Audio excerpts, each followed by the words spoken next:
Hello there, my very good friends. Andy Murray here for What Culture Wrestling, and as of last Saturday, the Royal Rumble is in the books. It is done, and now it's time to look forward to the myriad storylines, feuds, character developments, and everything else that always spring from this particular event. It's part of what makes the Royal Rumble so awesome, in my opinion. And specifically today, we're going to look at the wrestlers who need a big push, 2 O's, coming out of the Rumble itself. Some of these will be pretty obvious, but others will be a bit more under the radar. Regardless, whatever their situation, each of them came away with something for WWE to build on at the Rumble show itself. Now, we're going to exclude Rhea Ripley and Cody Rhodes from this. They won the Rumbles, of course they're getting pushed. But with all that said, here are 10 WWE wrestlers who need a big push after Royal Rumble 2023. Number 10, Asuka. A little bit obvious, she's in the thumbnail. You knew this was coming, so we might as well get her entry out of the way first.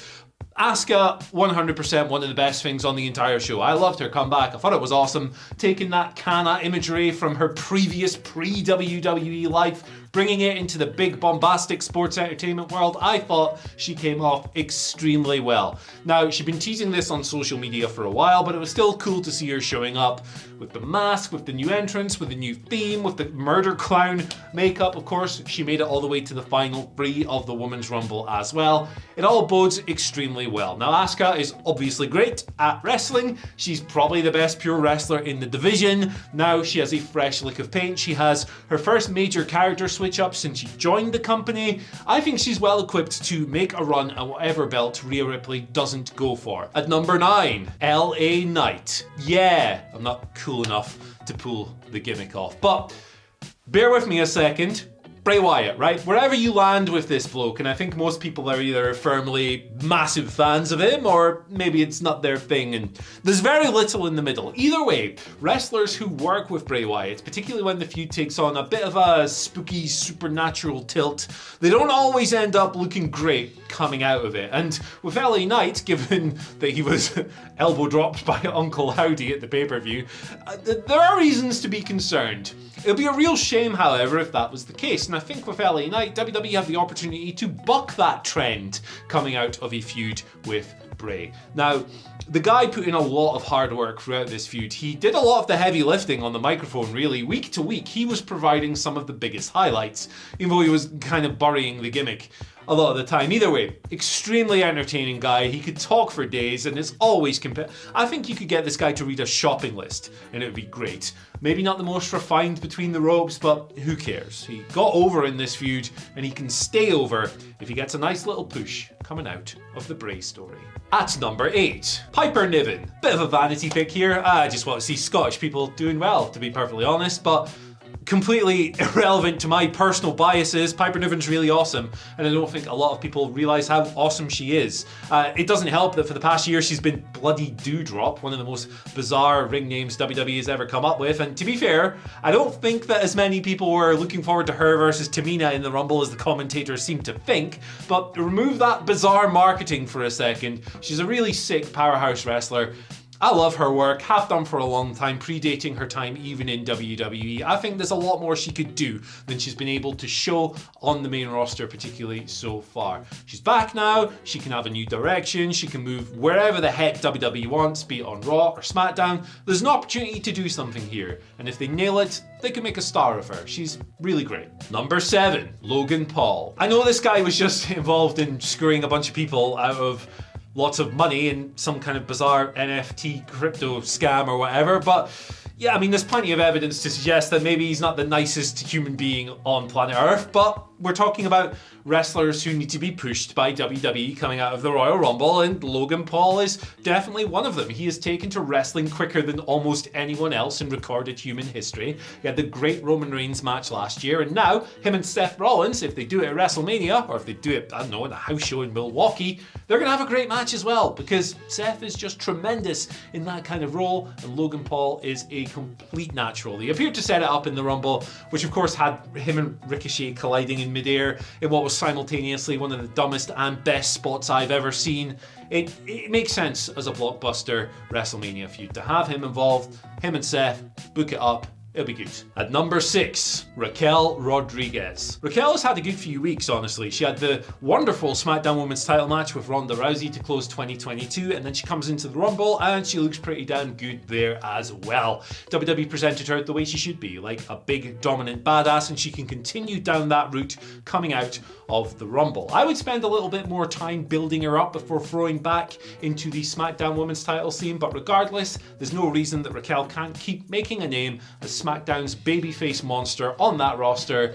Build up, do some great work, see where the title scene looks coming out of WrestleMania, and take it from there. Number 5, Bobby Lashley. Big Bob got a hell of a big moment in the Royal Rumble. He was the guy who put Brock Lesnar's rampage to a stop. Well, sort of to a stop. Brock just kept kicking ass outside the ring when he was thrown out of the match, but it was one of the biggest moments in the men's match. Bobby throwing Brock over the top rope just when he looked like he was about to kill everyone, and it was probably done to set up another singles match between these two gigantic, huge men. Now, I'd have preferred it if Bobby got a little longer in the match after he eliminated Brock. It felt like he was only in there for like another minute before he too was thrown over the top rope, but Bobby's been presented extremely well over these past couple of years now. They're teasing her business stuff. That could be awesome. Him versus Brock again could be awesome. The guy is clearly a priority to this company, and he should get a big push coming out of the Rumble.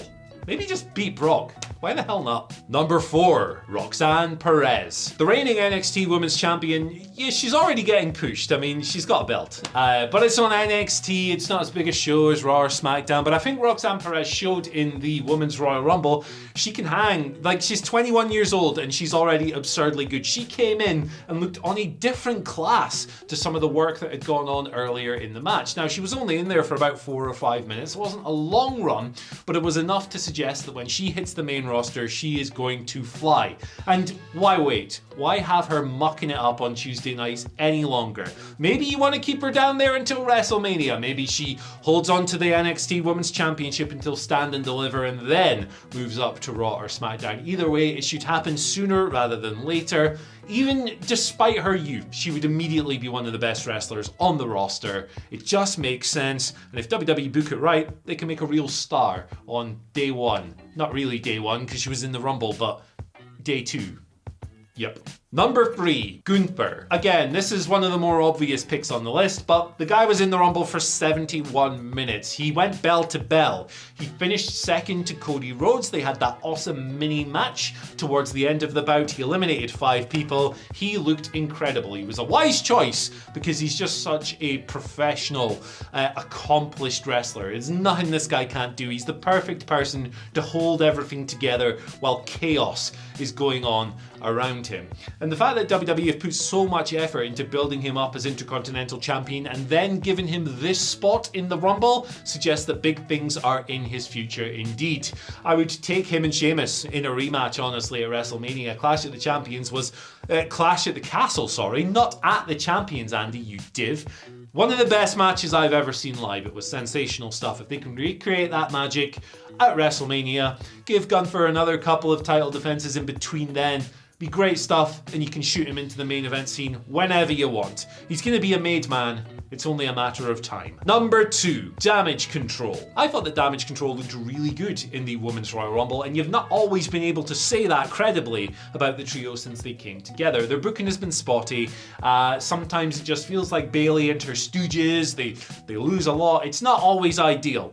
But given how they controlled the ring for such a decent period of time and looked like the dominant force, at least for a while in that match until Becky came along, that pesky person, and eliminated Dakota and Io before Bayley got revenge.